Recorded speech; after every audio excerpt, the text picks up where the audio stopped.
아니 가만히 계세요. 제가 신고했다고요. 강원 일기동대 이름이 뭐예요? 김민성입니다. 김민성. 됐죠? 경찰 사칭을 하네 누가. 김민성은 제가 맞습니다. 지금 강원 경찰청 쪽에 전화를 했는데 김민성이라는 사람 앉아있다고 합니다. 그 저 사람은 누구예요 도대체? 올림픽 공원에 사람들 모여있는 거 알죠? 그 사람들이 경찰을 의심했어요. 니네 진짜 한국 경찰 맞아? 한국말 해봐. 관등성명 대봐. 니네 공안 아니야? 경찰의 대빵이 어떻게 반응했을까요? 당신들을 폐가망신 시키겠다고 했어요. 뭐? 폐가망신? 와, 진짜 후달리고 무서워서 못 살겠네. 경찰이 어떤 워딩을 썼을까요? 사람을 특정해내서 검거하는 건 한국 경찰이 최고다. 경찰을 모욕하거나 불법에 동조한 사람들 다 집어내서 폐가망신 시키겠다. 단어 수위가 폐가망신이라는 단어가 뭡니까? 그러니까 제가 폐가망신 뜻이 뭡니까? 온 집안 다 그냥 풍비박산 내겠다는 얘기잖아요. 그게 국민들 협박하는 얘기지. 그게 선량한 시민들 보호하는 얘기입니까? 그 선량한 그 집회 참가자들에 대한 얘기가 아니고요. 거기서 범죄 행위를 이루어지는데 자칫 거기에 휩쓸리다 보면 중한 처벌을 받게 되기 때문에 그런다는 취지였고요. 그리고 경찰은 누가 불법을 저지르면요, 법대로 그걸 처벌하면 됩니다. 그걸 하는 게 경찰이에요. 그게 경찰이 써야 될 언어입니다. 맘에 안 드는 사람 집어내서 폐가망신 시키는 게 니들이 존재하는 이유가 아닙니다. 폐가망신요? 이건 경찰이 쓸 수 있는 단어 자체가 아니라고요. 폐가망신, 야, 이런 괘씸한 단어가 어디서 나올까요? 조선시대잖아요. 역모를 저질렀을 때 3대를 멸하던 그 시절, 현대 법체제가 존재하지도 않았던 시절, 왕의 쥐 젖대로 맘대로 하던 시절에 쓰던 단어라고요. 그런데 이런 말이 21세기 한국 경찰 대빵한테서 나오네?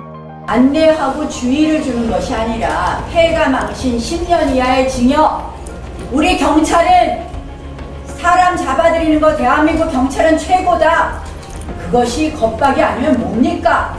제가 시민들을 겁박하고 협박해놓고 지금 와서 그런 변명. 감히 이런 말을 경찰 대가리가 어떻게 쓸 수 있었을까요?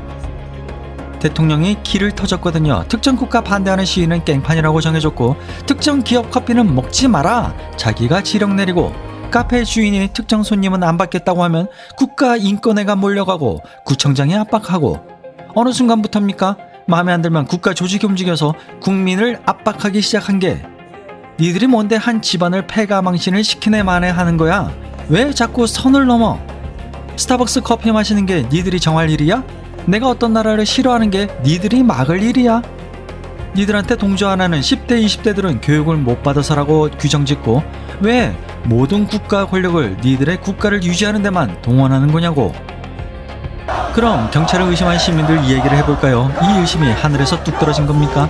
금발머리 남자 경찰을 받고, 관등성명 대라면 도망가는 경찰을 받고, 사람들이 의심하는 게 이게 이유가 뭘까요?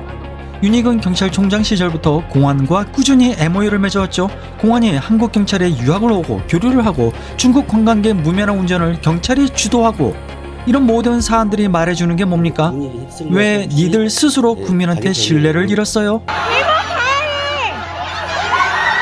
공안이 한국 경찰과 같은 조직입니까? 단순히 치안을 담당하는 조직입니까? 아니잖아요. 중국에서 공안은요, 정치 조직이에요. 반체제 인사를 감시하고 탄압하는 조직입니다.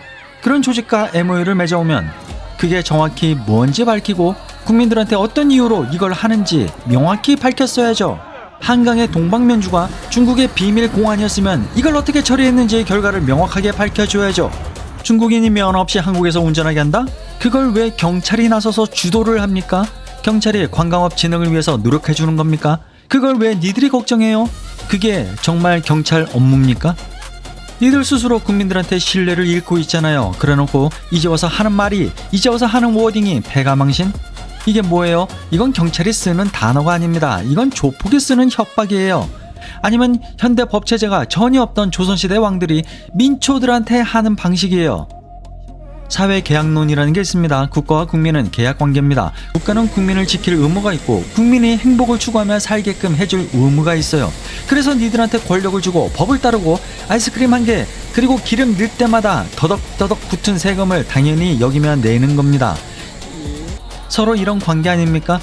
경찰이 왜 필요합니까? 사법부가 왜 필요하고, 국회의원 날이는 왜 필요합니까? 이 모든 시스템을 굴리기 위해서 많은 사람들이 양보하고 묵묵히 직장 다니고 세금 뜯기고 내라고 하니까 국민연금 내고 그렇게 살고 있는 거 아닙니까? 그런데 왜 이제는 니들이 협박을 하려고 듭니까? 스타벅스 커피를 내가 마시건 말건, 내가 렉서스를 타건 말건, 내가 어떤 국가를 싫어하건 좋아하건 왜 그걸 니들이 통제하고 정하려 듭니까?